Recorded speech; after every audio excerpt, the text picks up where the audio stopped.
Komm, wir gehen in den Zoo. Oder besser nicht, sind Zoos eigentlich noch zeitgemäß, ethisch vertretbar, wirklich notwendig? Genau über diese Frage und damit die Zukunft von Zoos spreche ich heute mit Severin Dressen, Direktor einer der weltweit führenden Zoos, des Zoos Zürich.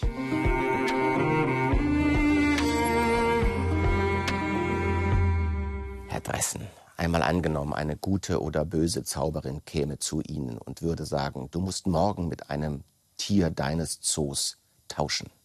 Mit welchem Tier würden Sie am liebsten tauschen? Das ist ganz einfach. Das wäre bei uns zum Beispiel der rote Wari, der in unserem Masoala-Regenwald lebt. Was für eine Art Tier ist das? Das ist ein Affe, ein sogenannter Halbaffe oder Lemur von Madagaskar. Er hat so ein ganz puschig aussehendes rotes Fell mit einem langen schwarzen Schwanz. Und er lebt bei uns im Masoala-Regenwald, ist vom Aussterben bedroht in Madagaskar und hat bei uns sicherlich eine der komplexesten Lebensräume, die wir anbieten können bei unserem Zoo. Sie haben ja über 6.000 Tiere. Gibt es denn vielleicht auch ein Tier oder ein bisschen spitzer gefragt, eine Lebensform, von der Sie sagen würden, mit der würde ich nicht gerne tauschen, weil selbst ich mir nicht vorstellen kann, dass sie in Unfreiheit ein glückliches Leben hat? Nein, das glaube ich nicht. Also das hat zwei Ebenen. Das eine ist die Frage bei uns im Zoo. Und wenn ich das Gefühl hätte, bei uns im Zoo hätten wir ein Tier, wo wir hinter der Tierhaltung nicht stehen können, dann müsste ich es sofort ändern. Das heißt nicht, dass wir in all unseren Tierhaltungen Stand heute der führende Zoo sind. Auch wir haben Bereiche, die schon etwas älter sind, aber nicht zu diesem von Ihnen angesprochenen Level. Und das andere ist eine ganz spannende Frage, nämlich der von Ihnen angesprochene Unfreiheit. Und das suggeriert ja im Umkehrschluss, dass ein Tier einen Freiheitswillen hat. Natürlich ist Freiheit eine Komponente, aber ein Tier hat immer ein Sicherheitsbedürfnis, wie wir Menschen in den meisten Fällen übrigens auch. Also diese Spannung Sicherheit und Freiheit, die ist nicht nur eine, die Menschen betrifft, würden Sie sagen, sondern jedes Lebewesen. Genau, also jedes Lebewesen vielleicht nicht, aber jedes Tier. Und letztlich sind wir ja auch Tiere. Und das heißt, genau, wir haben dieses Spannungsfeld, beziehungsweise mit wenigen Ausnahmen, Errungenschaften bei uns Menschen in den letzten paar hundert, vielleicht tausenden Jahren haben wir immer ein Sicherheitsbedürfnis. Tiere haben immer ein Sicherheitsbedürfnis, was den Freiheitswillen überwiegt. Jetzt könnte man ja sagen, und das wäre eine allzu wohlwollende Formulierung, das Sicherheitsbedürfnis in Zoos ist maximiert. Ich will es aber mal philosophischer fragen. Sie sagten, Unfreiheit vielleicht nicht der richtige Begriff. Welchen Begriff würden Sie denn wählen, um die spezifische Existenzform von Tieren in Zoos zu beschreiben? Das eine ist die Frage, warum haben wir Tiere in Zoos? Aber das andere, um da vielleicht noch mal, das andere ist ja die Frage, wie halte ich Tiere in Zoos? Und da ist die zentrale Herausforderung, und das ist eine zum Teil enorm große, nur ganz schwierig zu stillende Herausforderung, aber es ist möglich, ist die Bedürfnisse des Tieres zu befriedigen.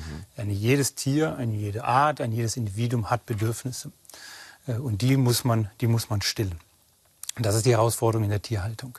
Das andere ist die Frage, warum haben wir Tiere bei uns im Zoo? Und da ist die Antwort relativ klar, zumindest für uns als Zoos. Wir haben eigentlich 4 gleichwertige Aufgaben.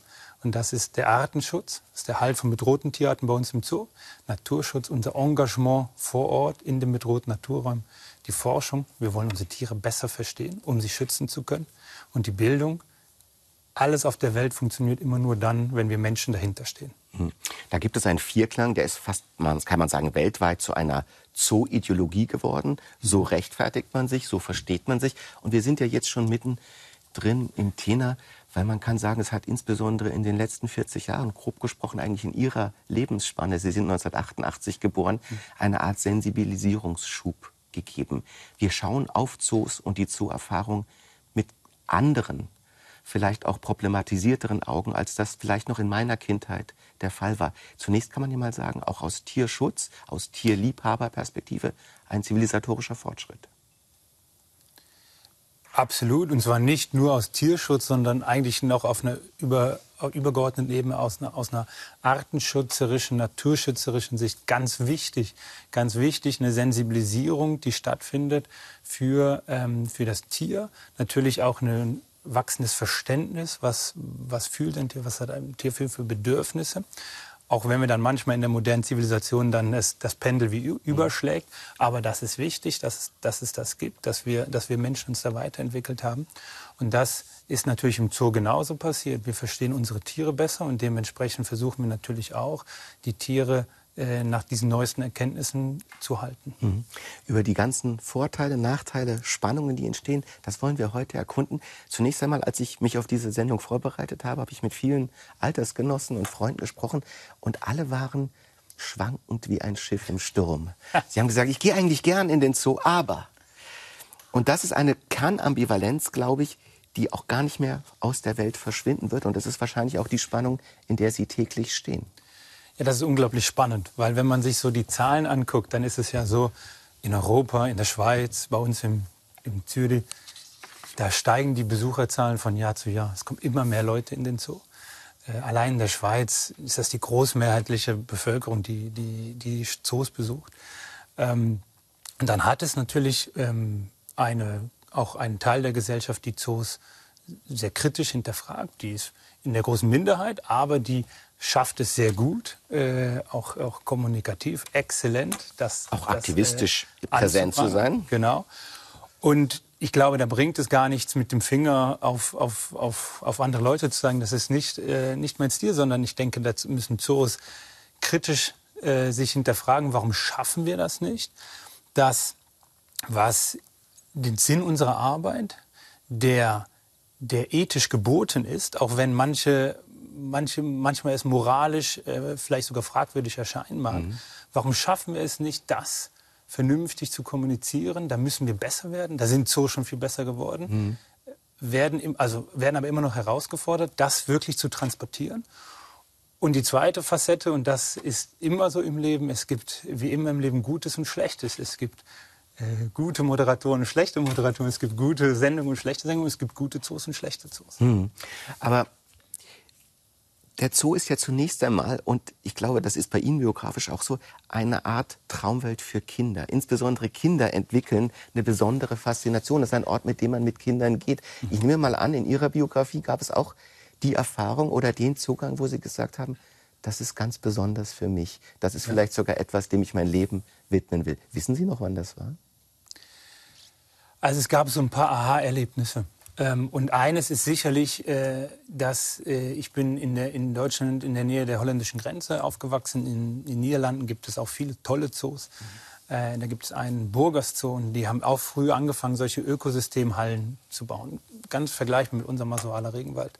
Und da war ich als Jugendlicher. Jetzt im Zoo Zürich. Bei uns im Zoo Zürich, jawohl, pardon. Ja. Ich bin so in meiner Zoo Zürich-Welt. Das sollten Sie auch sein.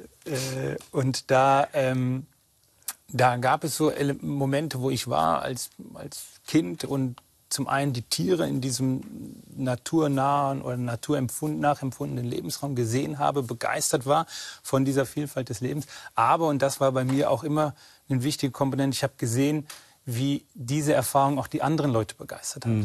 Und was das für Emotionen ausgelöst hat. Und ja, das ist das Spannende, nicht nur bei den Kindern oder Jugendlichen, sondern natürlich genauso bei den Erwachsenen, die auch da sich wieder begeistern lassen können. Und das hat mich so ein Stück weit getriggert. Da habe ich gedacht, das ist was Spannendes, das ist eine spannende Kombination. Das ist interessant, das ist eigentlich eine Doppelbewegung. Einerseits waren Sie selbst fasziniert, aber was Sie auch fasziniert hat, war die Faszination, die anderen Menschen gespürt haben. Weil man gesehen hat, das Potenzial eines Zoos, Emotionen auszulösen. Ich war schon als kleines Kind auch immer begeistert von Tieren, aber auch von den Tieren, die anderen Leute nicht so toll fanden. Ich fand Erdkröten spannend, ich fand Eintagsfliegen so spannend. Die Biologie hinter so einem Tier, dass die nur einen Tag leben, hochgradig spannend. Aber das löste bei den anderen Leuten maximal Ekel aus, aber sicherlich kein Interesse. Und deswegen die Frage, wie schaffen wir es, Emotionen zu erzeugen, positive Emotionen zu erzeugen für die Natur, für die Tiere, weil wir Menschen funktionieren einfach natürlich so, dass das, was wir kennen, was uns emotional nahe scheint, das wollen wir schützen. Und weil Sie sagten, Sie diese Faszination auch für Tiere, die jetzt nicht als konventionell schön oder attraktiv gelten, Sie sind ja promovierter Biologe, Sie sind auch eine Art, ich will nicht sagen junger Star des globalen Zoogewerbes, aber sehr jung, einen sehr wichtigen Zoo übernommen. Und ich habe gelesen, dass Sie die Biologie studiert haben und eine gewisse Enttäuschung empfunden haben, dass es da nur um Zellen, um Organismen und Formeln gab und Sie eigentlich zur lebenden Kreatur wollten. Ja. Aber dann zur lebenden Kreatur unter ganz spezifischen Bedingungen. Man könnte ja auch sagen, Sie hätten in die Wildnis gehen können, um dort jemanden zu beobachten. Das heißt, die lebende Kreatur, die Sie jetzt täglich im Umgang betreuen und verwalten, das ist ja eine spezifische Form von Tierleben. Ja, ich muss vielleicht noch zur Erklärung, also ich habe ja Biologie studiert, weil ich in den Zoo wollte. Das war damals ja schon so. Waren Sie da eigentlich der Einzige im Studium? Ich stelle mir vor, wenn man da so 22 und sagt, ich will übrigens Zoodirektor werden, gucken einen die anderen ein bisschen seltsam an. Das ist in der Tat der Fall. Aber das war auch schon in der Schule der Fall, deswegen war ich dran gewöhnt. Und habe dann im Grundstudium einfach gemerkt, im Grundstudium in Deutschland, dass da die Biologiestudiengänge einfach sehr molekularbiologisch ausgelegt sind, was auch Sinn macht, weil das natürlich heutzutage der Großteil der Biologie ist. Und bin deswegen für meinen weiteren Studienverlauf dann nach England gegangen, weil da auch noch klassischere Masterabschlüsse zum Beispiel zur Verfügung stehen. Das vielleicht so, um das wie so einzuordnen. Und Sie haben da eine Arbeit geschrieben über Populationsdynamiken bei Nagetieren. Genau, die aber auch in der Natur gelegt haben. Nur natürlich nicht in den schönen Tropen Ecuadors oder der afrikanischen Savanne, sondern im englischen Buchenwald. Ja. Diese Populationsdynamiken außerhalb von Zoos und innerhalb von Zoos sind ja ein sehr, sehr wichtiges Thema, auch für Ihre Mission. Es ist auch immer eine Verantwortungsübernahme für die Tiere, die man hat. Und gleich zu Beginn Ihrer Direktorschaft in Zürich ist nun etwas geschehen, was in Zoos wie in der Natur immer mal passiert. Es sind große Säugetiere gestorben, Elefanten an einem Virus. Wir schauen uns mal kurz an, was da passiert ist. Jawohl. Besuch bei den Hinterbliebenen. 5 Elefanten leben noch im Zoo Zürich. 3 Jungtiere sind innerhalb eines Monats gestorben an Ausbrüchen des Herpesvirus. Ein Schlag für den Zoo, der seine Zucht aber nicht aufgeben will. Wir haben jetzt immer noch 2 weibliche Gruppen. Und dort haben wir 3 Tiere, die so im fortpflanzungsfähigen Alter sind. Und wir hoffen natürlich schon, dass wir dann auch weiter züchten können. Das ist auch das, was wir gerne wollen, natürlich. Die Zuchthoffnungen ruhen jetzt auf Indi. Die 36-jährige Elefantenkuh ist erfahrene Mutter und aus dem Alter heraus, in dem die Herpesviren sie töten können. Diese tragen praktisch alle Tiere in sich. Gefährlich sind sie vor allem für solche unter 8 Jahren. Wir hoffen natürlich auch, dass da jetzt etwas gibt, dass man Behandlungsmethoden hat. Also man ist auch in der Entwicklung von einem Impfstoff. Das wäre natürlich ideal, wenn man die Jungen impfen könnte, und dann hätte man eigentlich das Problem aus der Welt geschafft. Bevor wir auf die Artenschutz- und Forschungsaspekte gehen, das ist ja zunächst mal traurig. Wie trauern denn Elefanten? Also ich glaube, da fängt schon eine große Schwierigkeit an. Und zwar das Verwenden von Begriffen, wo wir für uns Menschen eine sehr klare Begrifflichkeit haben, etwas sehr Klares damit verbinden. Und ob Elefanten tatsächlich in der gleichen Form trauern, das gleiche empfinden, das ist, glaube ich, sehr schwierig zu beurteilen. Was sicherlich passiert bei vielen Tierarten, nicht nur bei Elefanten, dass natürlich der Verlust gemerkt wird. Elefanten sind hochgradig soziale Tiere. Die Absenz, die Abwesenheit des Tieres, das vorher da war. Also sind hochgradig sozial, es sind ganz enge Familienbände. Und wenn da natürlich ein Mitglied dieser Familie, was jetzt 8 Jahre bei unserem ältesten Tier, was gestorben ist, Teil dieser Gruppe war, Teil der Familie war, dann plötzlich da am Boden liegt, dann merken das natürlich die Tiere und dann erzeugt das zum Beispiel auch Stress, weil es Veränderung ist. Und dann wird auch geguckt, warum steht das Tier nicht auf und so weiter. Und man merkt, dass die Tiere frustriert sind. Aber also wie wir Trauer definieren würden, ob das wirklich die Tiere in dem Moment empfinden, das finde ich immer sehr schwierig zu beurteilen. Da muss man sich hüten vor Zuschreibungen, die man dann Anthropomorphismus nennt, also die Zuschreibung von menschlichen Attributen auf Tiere. Jetzt gibt es einen Vierklang, Sie nannten ihn schon: Bildung, Forschung, Artenschutz, Naturschutz. Und in dieser Erfahrung kommen nun 2 Aspekte für den Zoo besonders zum Tragen. Einmal die Forschung, im Sinne der Forschung, auch der medizinischen Forschung für ein Virus, das auch in der Natur vorkommt und an dem Elefanten auch in der Natur sterben. Und der Artenschutz im Sinne der Zucht. Das sind ja 2 ganz zentrale Aspekte, an die man zunächst gar nicht denkt als Zoobesucher. Ja, und das zeigt eine Herausforderung für uns als Zoo, dass wir es noch viel besser schaffen müssen, genau diesen Vierklang, wie Sie es so schön nennen, den konstant zu kommunizieren, die Gleichwertigkeit dieser vier Aufgaben auch zu kommunizieren und das, was moderne Zoos, was jetzt in unserem Fall der Zoo Zürich macht, das einfach besser aufzuzeigen. Das schaffen wir bisher noch nicht so gut und da müssen wir besser werden.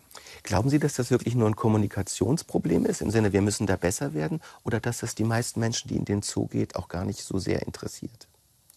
Na, ich glaube, dass es tatsächlich primär ein Kommunikationsproblem ist, weil Tiere lösen grundsätzlich in uns Emotionen aus, Natur auch. Und die Leute sind berührt von Tieren, von solchen Naturerfahrungen und freuen sich, wenn wir ihnen dann quasi auch diesen ideellen Überbau aufzeigen. Das merken wir immer wieder, wenn wir auch Besucherbefragungen etc. machen. Ich glaube, es ist einfach eine enorme Herausforderung, ja zum Teil auch komplexe Inhalte zu kommunizieren. Das ist nicht nur eine Herausforderung für uns Zoo, das weiß jeder Lehrer, jede Lehrerin deutlich besser als ich. Als normaler Zoobesucher hat mir ein Aspekt in diesem Vierklang gefehlt, nämlich ganz banal Entertainment. Man geht ja nicht nur aus Bildungsgründen und nicht nur, weil man etwas Gutes tun, sondern man will sich eigentlich unterhalten an diesen Tieren. Ist das nicht auch etwas, was man ganz offensiv in den Vordergrund stellen sollte? Es geht nicht nur um diese guten, hehren Dinge, sondern nein, man will diese Tiere sehen, weil es lustig ist.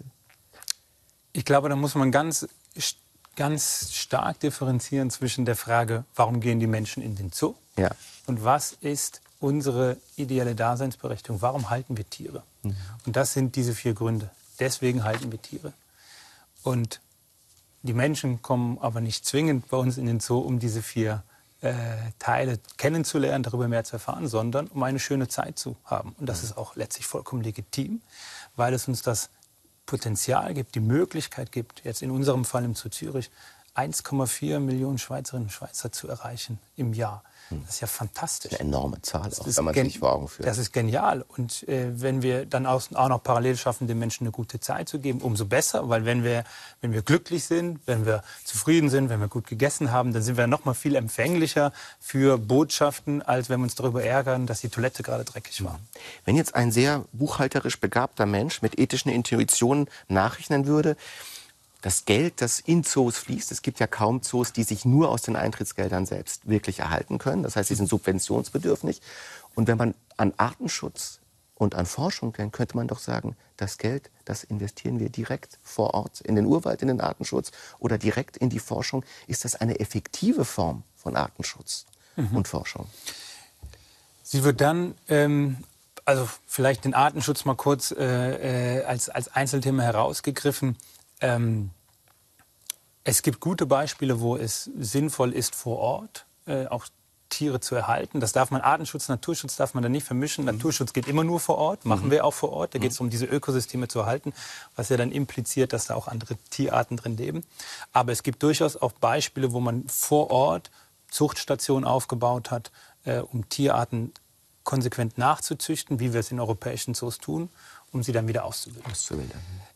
Ganz häufig ist das tatsächlich nicht möglich, weil die Welt nicht nur ein guter und friedlicher Ort ist. Und die Frage nach der Sinnhaftigkeit einer Finanzierung bei uns im Zoo macht dann Sinn, wenn man sich die 4 Aufgaben anguckt. In dem Moment, wo ich einen Teilaspekt davon herausziehe und nur auf den gucke, da kann man die Frage sicherlich stellen. Aber in dem Moment, wo ich ja eigentlich im perfekten Fall mit einer Tierart... Den Vierklang schafft nur der Zoo und sonst kein anderer Erlebnisort. Das ist... Und auch keine andere Naturschutzorganisation, keine Forschung, keine Universität schafft diesen Vierklang. Das ist tatsächlich das Riesenpotenzial, die Einzigartigkeit eines Zoos. Es war für mich in der Vorbereitung interessant zu sehen, dass dieser Vierklang und gleichsam die ethische Rechtfertigung für Zoos eine Schweizer Idee ist, die schon in die 80er, 90er Jahre zurückführt. Als ob die Schweiz sich ganz vielleicht wie ihrem Image entsprechend als ein Ort begreift, der für solche Dinge dann auch das ethische und politische Rechtfertigungsfundament liegt. Die Schweiz hat, wie in vielen Bereichen auch in der Zoowelt, eine ganz, ganz wichtige Rolle in der Entwicklung gespielt. Es gab einen sogenannten Professor Hediger, der auch zu Zürich, aber auch in Basel, in Bern gewirkt hat. Von dem stammt dieser Vierklang. Genau, und der ganz wichtig war, auch in dieser Tiergartenbiologie und sich das Tier angeguckt hat, die Bedürfnisse zum ersten Mal wirklich wissenschaftlich formuliert hat.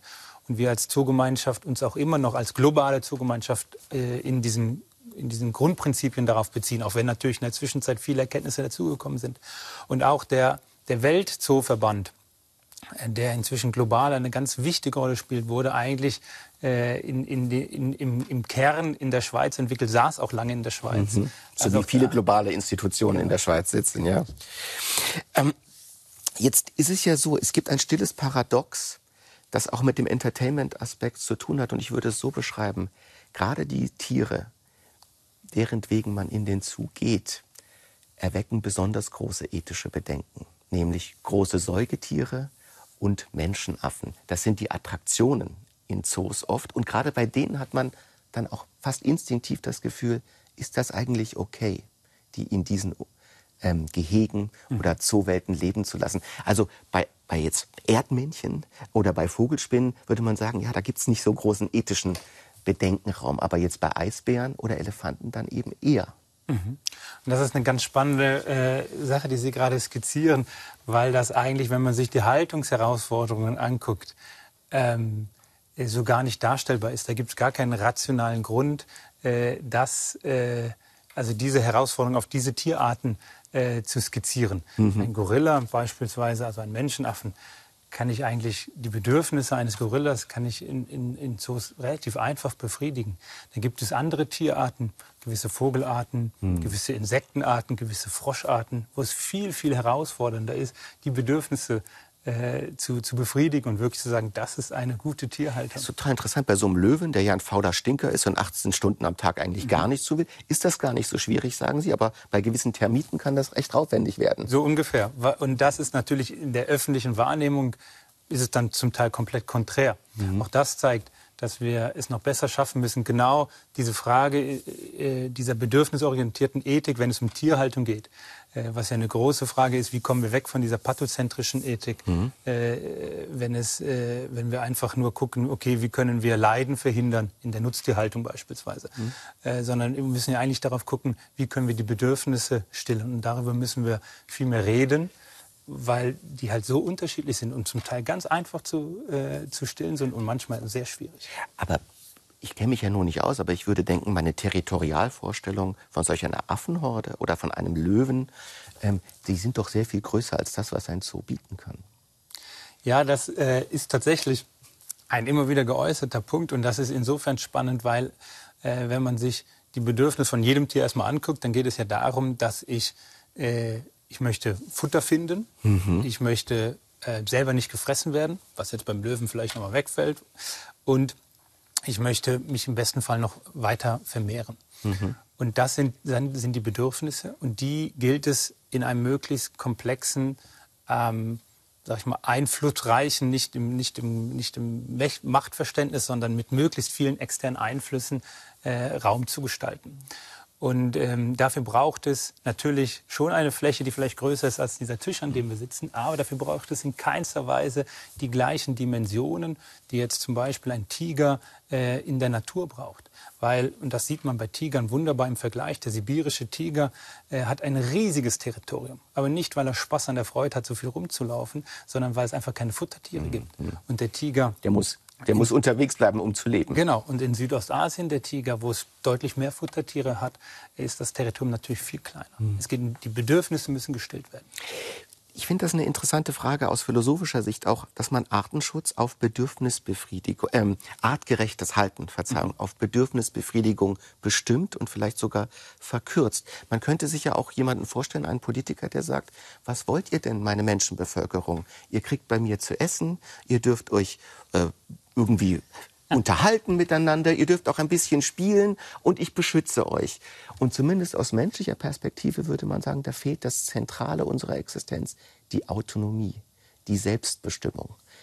Würden Sie sagen, dass das auch in der artgerechten Haltung nicht ein Argument sein muss? Wir tun alles für euch, wunderbar, aber frei seid ihr deswegen eben nicht. Ja, aber noch, also ich verstehe, worauf Sie hinaus wollen. Ich glaube, da haben wir natürlich auch ein Intellekt und eigene Errungenschaften, die man da sicherlich nicht 1:1 aufs Tier übertragen darf. Und nochmal, der Freiheitswille, der ja sehr eng mit der Autonomie verbunden ist, der für uns so zentral ist im Denken wie auch in der physischen Bewegung, den kennt man beim Tier so nicht. Also den kennt das Tier nicht. Wir haben Tiere bei uns, die könnten sofort aus dem Zoo weg. Wir haben freilebende Tiere, machen die nicht. Die nutzen noch nicht mal den gesamten Bereich des Zoos, sondern wir haben zum Beispiel Pfauen, die bei uns freileben, die haben ein paar Quadratmeter quasi, die sie nutzen, weil dort alle Bedürfnisse gestillt sind. Wir haben Tiere, die könnten sofort aus ihren Anlagen raus. Machen die nicht. Wir haben Tiere bei uns im Masoaler Regenwald, also in unserer großen Tropenhalle, die könnten diese ganzen 11.000 Quadratmeter Grundfläche nutzen, aber die haben ihren einen Busch und da leben die ihr ganzes Leben lang. Ich will das nicht zu kritisch fragen, aber man weiß auch von Legehennen, die in Käfigen sind, dass sie den Käfig nicht verlassen. Ganz einfach, weil sie es nicht besser kennen. Ist das nicht auch eine Form von erlernter Hilflosigkeit? Sie kennen es nicht anders und schöpfen dadurch den Raum, der ihnen eigentlich zur Verfügung stände, existenziell nicht aus? Ja, der Vergleich mit der Legehenne, der ist natürlich da schon etwas schwierig. Ich weiß, was Sie meinen, aber und das ist sicherlich richtig. Also diese Beispiele gibt es natürlich, dass Tiere, die zum Beispiel ihr Leben lang katastrophal in einem kleinen Käfig gehalten wurden, danach auch dieses nicht mehr nutzen. Aber da sind wir natürlich nicht. Sondern wir haben jetzt, wenn ich das Beispiel bei unseren Pfauen benutze, die sind ja über Generationen leben die bei uns in diesem offenen Bereich. Und es zeigt einfach, sage ich mal, sehr anschaulich das, was in der Natur passiert, dass einfach, wenn in dem Moment, wenn ich zu meinem Tiger zurückkomme, in dem Moment, wo der Tiger immer dort neben sich einen toten Hirsch findet, dann reduziert sich der Raumbedarf nochmal um den Faktor X. Es gibt ja jetzt nun eine fundamentale Asymmetrie. Man kann den Zoo aus der Erfahrung des Tieres denken und aus der Erfahrung des Menschen. Und die menschliche Erfahrung ist, da schauen Subjekte auf Tierobjekte. Und zwar Subjekte, die wissen, dass diese Tiere in gewisser Weise gefangen wurden oder in Gefangenschaft dann lebten, die sie vielleicht nicht als solche empfinden. Aber das ist die Situation. Und wenn man auf die Historie der Zoos schaut, die einerseits sehr alt ist, es gab schon in alten China zooartige Gehege, aber Europa ist eigentlich eine moderne Sache, gibt es seit dem 18., 19. Jahrhundert. Und das ist ja eine starke Machtdemonstration, die offen und oft auch aus kolonialer Perspektive in Hauptstädten geleistet wurde, wie Paris, wie London, wie Wien, wo es auch darum geht, imperiale Macht über das Tier und damit auch über die Länder, aus denen das Tier kommt, zu verkörpern. Wir schauen uns mal kurz 2, 3 Bilder an.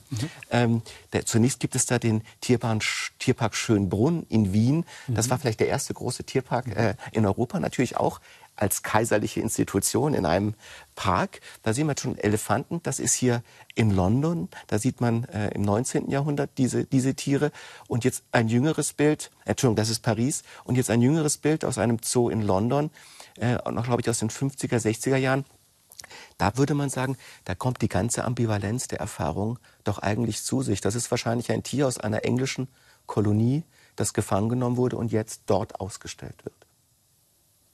Wahrscheinlich schon.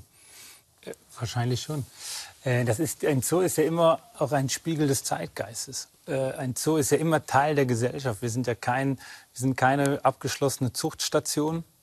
Auch im Jahr 2023 nicht. Wir sind keine Universität quasi, die für sich selber Forschung betreibt, sondern wir sind ein Teil der Gesellschaft. Ein Zoo kann nie ohne Gesellschaft existieren. Und er wandelt sich auch mit. Und er wandelt sich mit der Gesellschaft. Und deswegen ist ja auch der Diskurs da so wichtig. Gleichzeitig, und Sie haben mit den Beispielen gerade der Großstädte oder Hauptstädte mit auch einer kolonialen Vergangenheit sicherlich recht. Und gleichzeitig spielte auch früh immer der Edukationsgedanke eine Rolle. Also im Beispiel des Zoo Zürich, der ist 1929 gegründet worden, also relativ spät. Und da von Bürgerinnen und Bürgern der Stadt. Und da war schon in den Gründungsstatuten das Bedürfnis da aufzuzeigen, wir möchten den Menschen in Zürich die Diversität, die Vielfalt der Tierwelt näher bringen. Natürlich im damaligen Zeitgeist, natürlich in Käfigen, wie wir es gerade gesehen haben, aber es war schon so dieser, ich nenne es mal Bildungsgedanke, war ganz, ganz prominent schon in den Gründungsstatuten. Und übrigens eine eidgenössische Version ist ja ganz berühmt, der Berner Bärengraben. Auch da schauen wir mal uns ein Bild an. Das ist eine Erfahrung, die wahrscheinlich sehr viele Schweizer und Schweizerinnen noch kennen. Und da leben die Bären in einem doch recht zentral gelegenen Graben. Und man konnte sie mit Karotten füttern und dergleichen. Das ist jetzt keine Käfigsituation mehr, aber eigentlich in die Stadt, in die Hauptstadt eingelassen. Auch eine Form von, man schaut von oben auf das Tier herab. Genau, aber ist natürlich ein historisches Bild, wie es ja auch so nicht mehr, zum Glück, aber so nicht mehr in Bern praktiziert wird.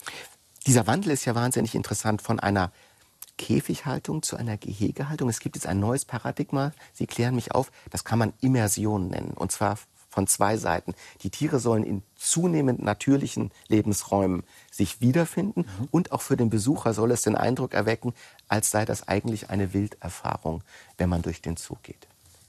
Genau. Also das hat wie zwei Facetten. Das eine geht es natürlich darum, die Bedürfnisse unserer Tiere immer besser zu stillen. Und das lässt sich relativ einfach mit einem komplexen Lebensraum erreichen. Das lässt sich auch ohne die Komplexität des Lebensraums erreichen, aber dann muss man wie punktuell ansetzen. Ich gebe ein Beispiel. Bei uns im Asoaler Ringwald haben wir einen komplexen Lebensraum mit ganz vielen verschiedenen Faktoren, die gar nicht mehr... Der gilt ja weltweit als ziemlich vorbildlich, was Sie da getan haben. Das ist, glaube ich, uns nicht so schlecht gelungen.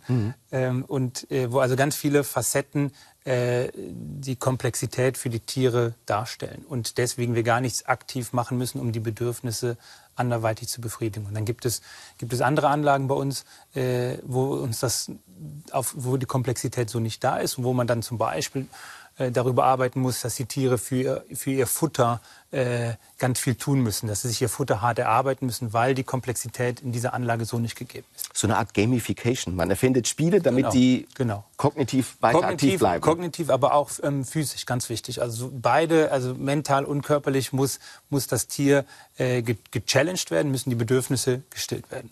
Das ist auf der Tierseite der Grund, warum wir immer mehr in diese komplexen Lebensräume gehen.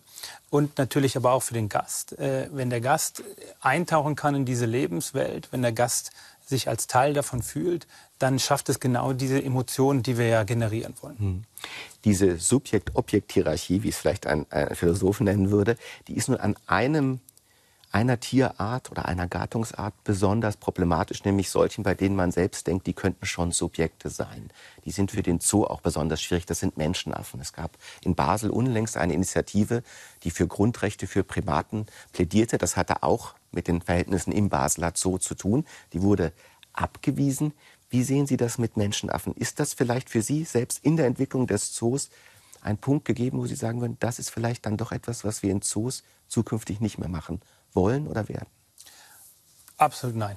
Es gibt keinen wissenschaftlich rationalen Grund, das kann man ganz klar sagen. Wir können mit Sicherheit sagen, wir Menschen sind eine Art und dann gibt es alle anderen Tierarten. Innerhalb der Tiere Abstufungen vorzunehmen, ist eigentlich nicht wissenschaftlich möglich. Warum hat ein Gorilla einen größeren Schutz verdient? Der gehört zu einem großen Menschenaffen, als ein Gibbon, der gehört zu einem kleinen Menschenaffen, als der rote Wari bei uns, als ein Schwein, als eine Mücke. Um es jetzt mal überspitzt zu sagen. Was viel spannender ist tatsächlich Aber könnte man nicht sagen, dass Affen, ich glaube auch, ich kann mir vorstellen, dass Giraffen nicht wissen, dass sie in Gefangenschaft leben. Aber wenn ich so einen Affen manchmal sehe im Gehege, dann denke ich mir schon manchmal, wenn der an der Scheibe ist, irgendwie denkt er, da ist was nicht in Ordnung. Genau. Das denken Sie sich. Und das ist ja genau die Herausforderung in der Kommunikation. Das aufzuzeigen, dass Sie das projizieren auf den Affen, aber dass das beim Affen... Da sind Sie sich sicher? Also es gibt einfach keinen Grund, warum es beim Affen anders sein sollte als bei der Giraffe. Man könnte es wie umdrehen. Man könnte es grundsätzlich sagen, wir müssen die Bedürfnisse stillen. Aber da quasi mit so einem Lineal zu sagen, okay, das sind irgendwie 98% genetische Übereinstimmung mit uns Menschen, die qualifizieren mehr als 97,9%. Das halte ich für unwissenschaftlich. Aber viel spannender ist ja die Frage... Darf ich da nochmal nachfragen? Weil es gibt ja mittlerweile die Möglichkeit, mit Schimpansen zu kommunizieren. Die lernen ja auch Sprache. Ja. Und halten Sie das Ereignis, dass ein Affe vielleicht irgendwann mal kommuniziert, ich will frei sein, für ein ausgeschlossenes Ereignis? Absolut, weil nochmal der Affe gar nicht das Konzept der Freiheit verstehen würde. Kommunizieren tun wir auch mit Hunden. Kommunizieren kann ich letztlich mit jeder Art. Und der Hund sagt mir manchmal auch, ich will von der Leine. Also das verstehe ich sogar auch, wenn er mir das kommuniziert, ja. Aber die Initiative, die Sie in Basel angesprochen haben, das ist natürlich was Spannendes, weil das zeigt letztlich so das Spektrum auf, in dem wir uns bewegen. Wo man ja auf der einen Seite die Tierrechtsphilosophie hat und auf der quasi im anderen Pol den Artenschutzgedanken. Und das ist etwas Hochspannendes, weil wenn die Tierrechtsphilosophie ja eigentlich im Kern sagt, aus dem Selbstzweck der Tiere leitet sich eine Würde ab. Und deswegen hat das Tier gewisse Grundrechte, manche würden sogar sagen bis zu menschenrechtsähnlichen Situationen, und die ja in letzter Instanz zu einem Verfügungsverbot resultieren. Ist das eigentlich in der Theorie etwas Hochspannendes? Auch gar nicht, ich würde sagen, in der Theorie gar nichts Falsches, wahrscheinlich also eher was Richtiges. Einfach auf die Realität übertragen, nicht der richtige Weg. Weil wir andersrum als Menschen die einzige Art sind, die Verantwortung für andere übernehmen können. Ein Orang-Utan oder ein Gorilla kann nicht Verantwortung für einen anderen übernehmen. Das können nur wir Menschen. Sie meinen für einen anderen Orang-Utan oder für eine andere Tierart? Also ein Orang-Utan kann keine Verantwortung für eine andere Tierart übernehmen. Das können nur wir Menschen. Wir können Verantwortung für andere übernehmen. Und wir sind gleichzeitig die einzige Art auf diesem Planeten, die sehr gut darin ist, andere Arten auszurotten und zu bedrohen. Und deswegen haben wir wie einen Handlungsauftrag, maximale Biodiversität zu sichern. Und das geht nur, wenn wir Arten schützen. Und deswegen, und wenn wir über die Tiere auch verfügen können, letztlich in diesem rechtlichen Sinne. Und deswegen kann ein Tierrechtler auch immer Tierschützer sein. Und ein Artenschützer kann auch immer Tierschützer sein, weil es geht auch um das Wohl des Tieres natürlich auch. Aber ein Artenschützer kann nie Tierrechtler sein und ein Tierrechtler kann nie Artenschützer sein. Man könnte auch sagen, und das wird ja auch in manchen Bewegungen der New Ecology so genannt, wir sind einfach aufgrund unserer Fähigkeiten Hirten aller anderen Tierarten. Das ist eine Art, wie wir Schäfer sind für Schafe, sind wir in der Pflicht, in der Verantwortung, die Vielfalt, die wir auch selbst zerstört haben, in gewisser Weise zu schützen. Und ich verstehe Ihr Argument so, aus der Verantwortung kommen wir nicht raus. Und Zoos sind Teil dieser Verantwortungsübernahme. Genau, weil wir, wie Sie es gerade skizziert haben, in einer idealen Welt wäre das nicht zwingend notwendig, aber wir nicht in dieser idealen Welt sind, sondern in einer Situation, die sich immer weiter akzentuiert. Und da müssen wir dringlicher denn je diese Verantwortung übernehmen. Gesamtgesellschaftlich. Das können Zoos nicht allein, das wäre vermessen, wenn Zoos das behaupten würden. Aber Zoos spielen eine ganz wichtige Rolle. Es gibt in diesem Immersionsgedanken auch irgendetwas, was mich als Zoobesucher schon oft ein bisschen verstört und manchmal sogar enttäuscht hat. Je natürlicher diese Umwelten sind, desto weniger kriegt man die Tiere zu sehen. Was ja ganz evolutionär sinnvoll ist. Wenn ich ein Riesentier bin, zeige ich mich auch nur, wenn es sein muss. Das heißt, gibt es da nicht eine, würde ich sagen, Philosoph würde sagen, eine konstitutive Spannung zwischen dem Gedanken der Immersion und dem Auftrag des Zoos, die Tiere auch sichtbar zu machen? Überhaupt nicht. Weil, das ist interessant. Weil wir nämlich ja nicht den Auftrag haben, die Tiere sichtbar zu machen. Und tatsächlich, wir haben den Auftrag zu bilden. Und wir sehen in unserem Masoala Regenwald, das ist letztlich der beliebteste Lebensraum bei uns im Zoo, obwohl da keine Elefanten, keine Tiger, keine Gorillas leben, sondern überspitzt formuliert kleine, langweilige braune Enten, kleine, langweilige Geckos. Und die Erfahrung, diesen gleichen Lebensraum zu teilen, die Erfahrung, das Tier zu entdecken und in all seiner Authentizität in diesem Lebensraum ohne Barrieren wahrzunehmen, das ist das, was die Leute begeistert. Und das zeigt uns auch, wie wichtig genau dieser Gang hin ist, immer zu komplexeren Lebensräumen. Und gleichzeitig ist das auch wird das nachvollzogen von unseren Gästen, dass Tiere natürlich in diesen komplexen Lebensräumen sich bewegen können, wo sie wollen. Und deswegen manchmal, wenn man keine Zeit hat, wenn man keine Muße hat, auch mal nicht gesehen werden können. Dieses Authentizitätsbestreben, dass man sagt, man fühlt sich fast wie in der Wildheit. Es ist fast so, als wäre man im Urwald. Das hat ja auch gewisse ethische Grenzen zum Beispiel. Und das zeigt sich in Zoos immer wieder, wenn es ans Füttern geht. Zum Beispiel bei der Frage, wie authentisch soll man das Fressverhalten von großen Säugern inszenieren. Es gab jetzt in letzter Zeit in Kopenhagen, auch in Leipzig jüngst, geradezu einen Skandal. Da wurden Ziegenköpfe an große Wildkatzen verfüttert. Und die Eltern sagten, das will ich meinen Kindern nicht zumuten. Vielleicht abstrakter gesprochen, es gibt ja auch eine Spannung, die Wildheit als Wildheit erfahren zu lassen. Aber die Grausamkeiten, die Härten, die evolutionären Kämpfe, die damit verbunden sind, die will man im Zoo ja nicht immer sehen. Ja, das hat wieder sehr spannende verschiedene Facetten. Also um es mal an unserem Zoo in Zürich... ich nehme an, Sie verfüttern ja auch eigene Tiere absolut, an Tiere, die Sie haben. Absolut, wir verfüttern die ganz normal. Unsere Fleischfresser fressen Fleisch. Und in dem Moment, wo ich ein Tier von uns nehme, eine Antilope, eine Ziege, ein Zebra, in dem Moment weiß ich, dass das Tier bis zum Moment der Schlachtung das beste Leben hatte. Deutlich besser wahrscheinlich als alle Nutztiere in der Umgebung. Und auf der anderen Seite, dass auch die Qualität des Fleisches das Beste ist für unseren Tiger, für unseren Löwen. Und wir sehen, und das ist nichts, was ich jetzt in den letzten 3 Jahren angefangen habe, sondern was der Zoo schon lange praktiziert. Und wir sehen in der Bevölkerung bei uns, in unseren Gästen, in keinster Weise negative Reaktionen. Die Menschen finden das spannend, gerade die Kinder. Deswegen musste ich so schmunzeln, als sie so vielleicht dieses Spannungsfeld Eltern-Kinder. Also wenn wir etwas sehen, dann dass vielleicht die Eltern überbesorgt sind über die Kinder. Die Kinder finden das hochspannend und die Eltern aber eigentlich auch. Also ich stelle mir das so als Situation vor.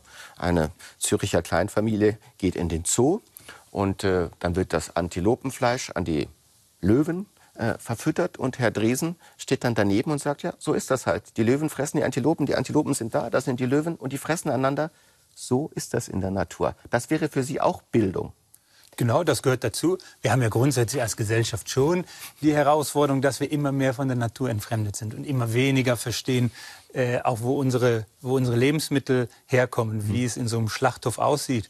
Das wissen die wenigsten von uns. Das ist sicherlich ein Spagat oder eine Herausforderung der modernen Gesellschaft. Aber wir bei uns im Zoo, und da gibt es viele andere Zoos, die es genauso praktizieren, da gibt es nicht die Herausforderung, jemand zu erklären, warum denn der Löwe da vorne Fleisch fressen muss.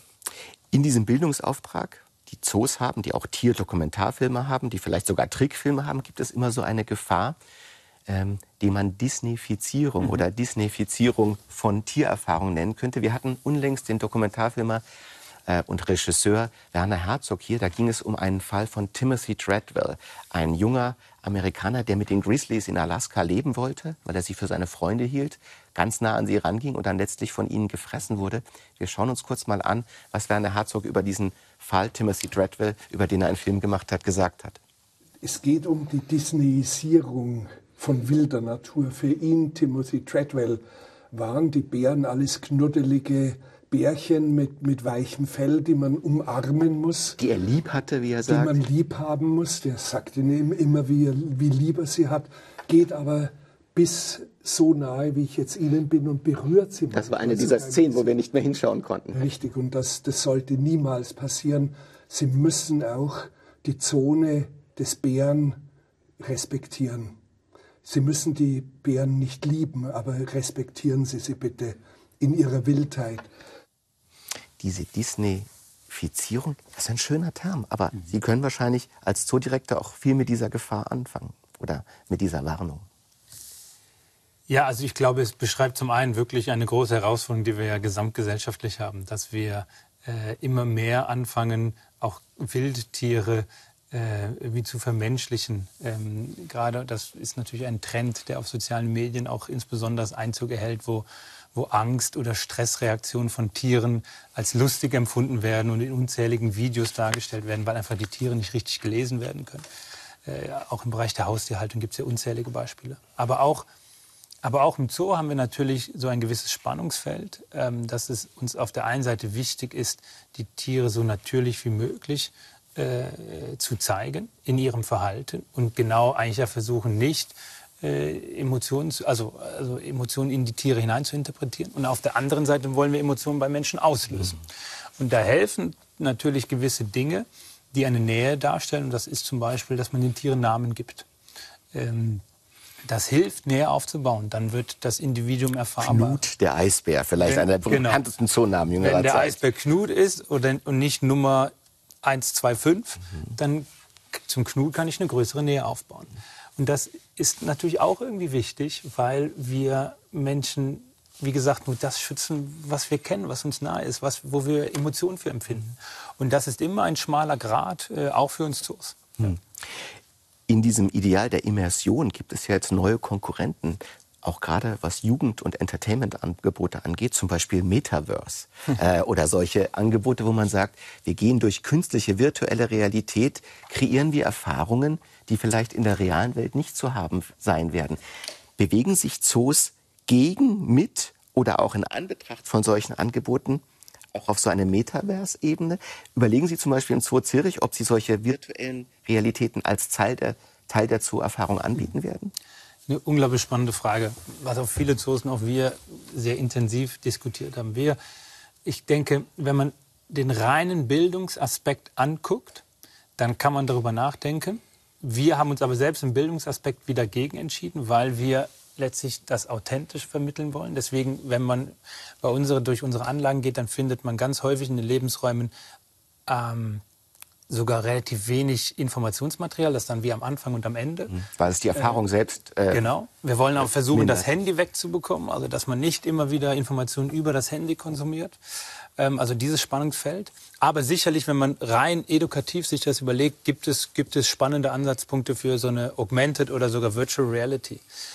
Das ist aber halt natürlich nur eine Facette von dem Zoo. Und in dem Moment, wo das Tier, was wir im Zoo zeigen, ja nicht nur zu Bildungszwecken dort gehalten wird, sondern halt auch, weil es bedroht ist und auch, weil wir daran forschen, in dem Moment brauche ich das reelle Tier. Und in dem Moment hilft mir das Metaverse noch nicht weiter. Also nichts schlägt die reale Erfahrung, gerade im Umgang mit wilden Tieren.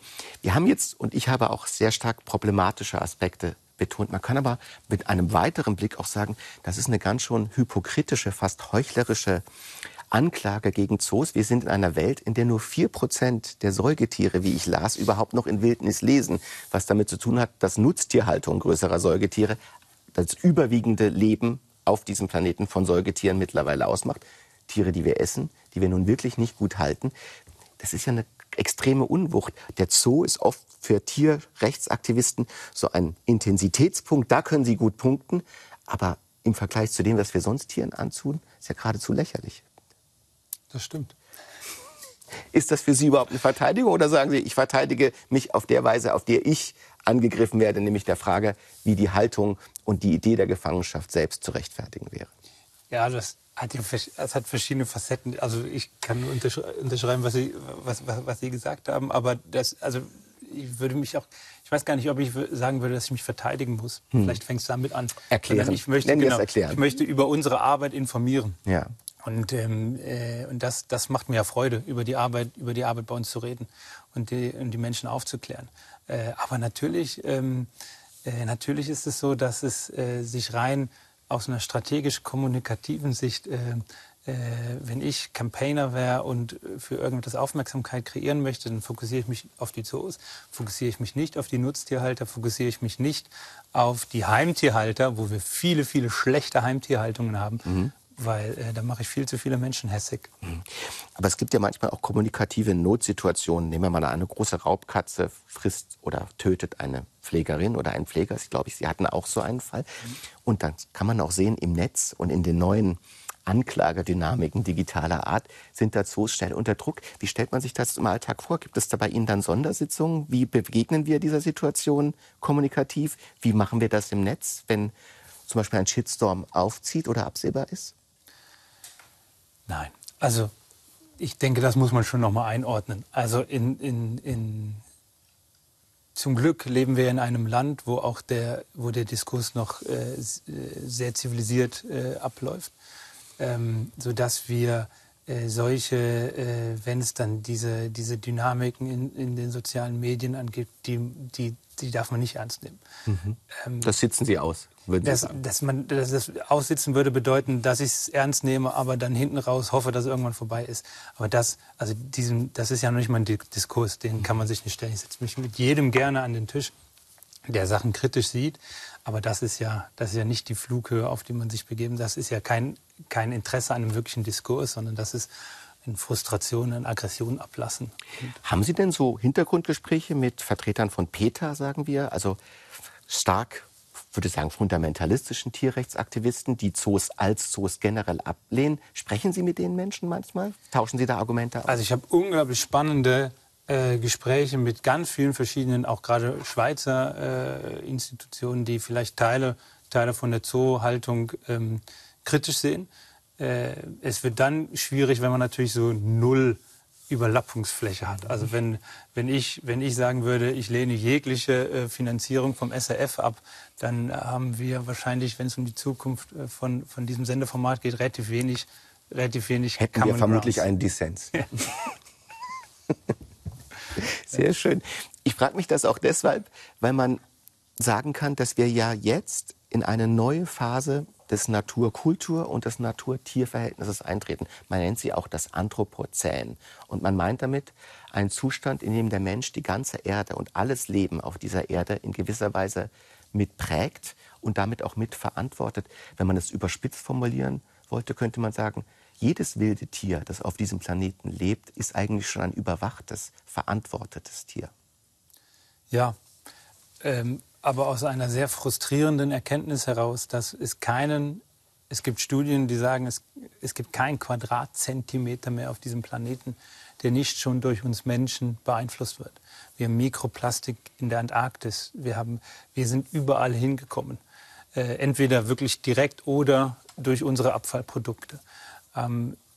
Wenn wir über den Artenschutz reden wir eigentlich heutzutage vom One-Plan-Approach, von diesem einen Plan. Das ist etwas, was von der Weltnaturschutzorganisation der IUCN kommt, wo man sagt, wir müssen eigentlich, wenn wir versuchen, eine Tierart zu schützen, müssen wir es auf einer Metapopulationsebene angucken. Müssen gucken, okay, welche Tiere gibt es davon im Zoo von der Art X? Metapopulation heißt hier was?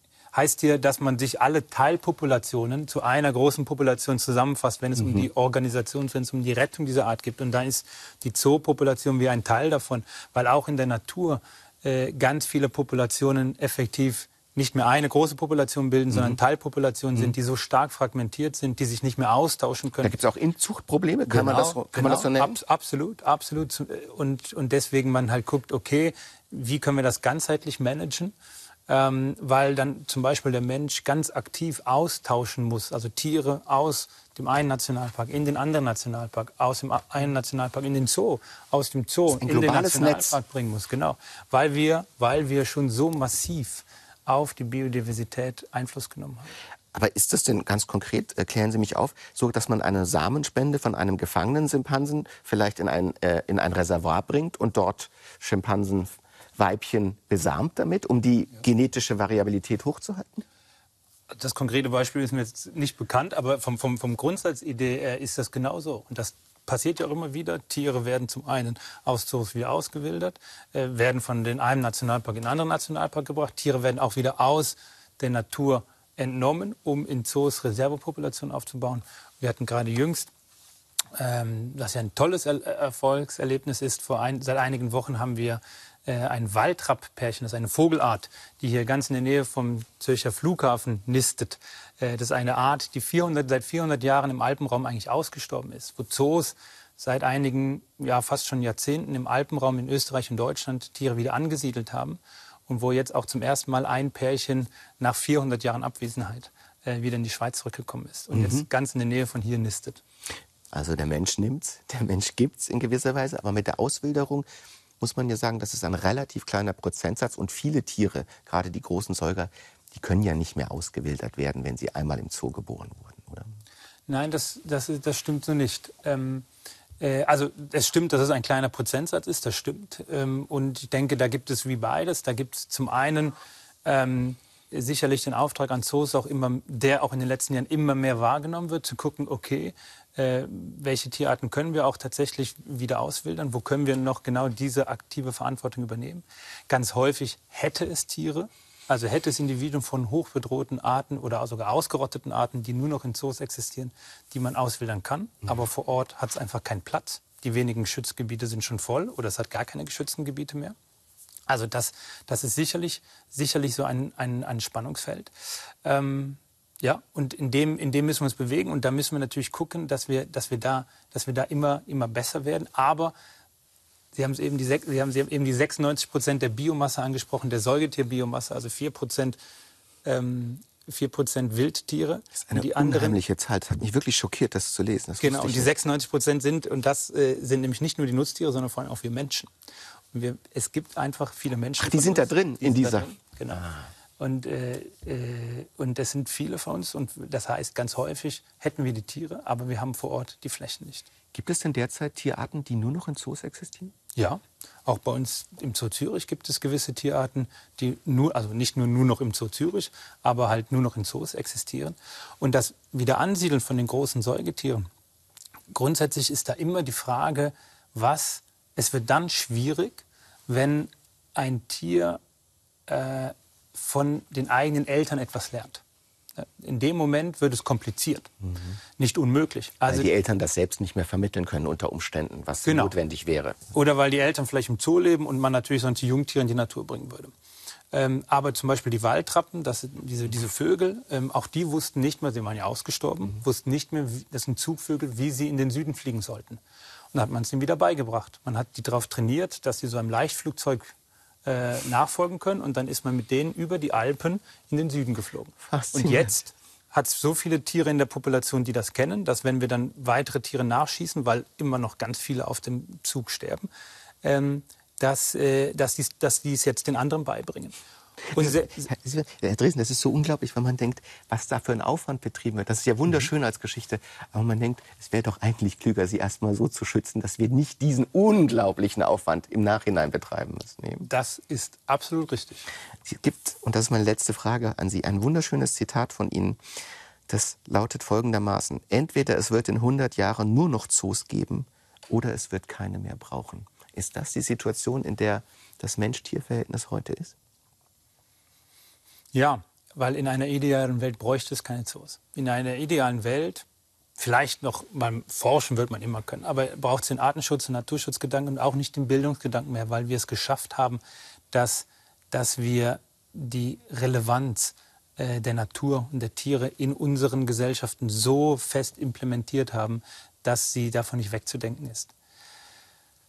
Ob das die Situation in 100 Jahren sein wird, das werden wir beide wahrscheinlich nicht mehr wissen. Aber es kann natürlich auch in die andere Richtung gehen. Und wir sind gerade leider tendenziell in der andere Richtung, dass viele Nationalparks nichts anderes sind als große Zoos. Eingezäunt, weil nur die Tiere in den Nationalparks geschützt sind. Das sind einerseits utopische oder dystopische Horizonte. Und der Zoo steht da als Erfahrung mittendrin. Danke, dass Sie heute zu uns ins Denkgehege gekommen sind. Herzlichen Dank. Danke Ihnen. Soll es, muss es Zoos auch weiterhin geben? Oder sollten sie zukünftig abgeschafft, gar sofort verboten werden? Meinungen gern in die Kommentarspalte schreiben. Hier geht es zu einer weiteren Sternstunde mit dem Philosophen Hans-Joachim Glock über das Bewusstsein von Tieren. Und wenn Sie in Zukunft keine Sendung mehr verpassen wollen, einfach den Kanal abonnieren.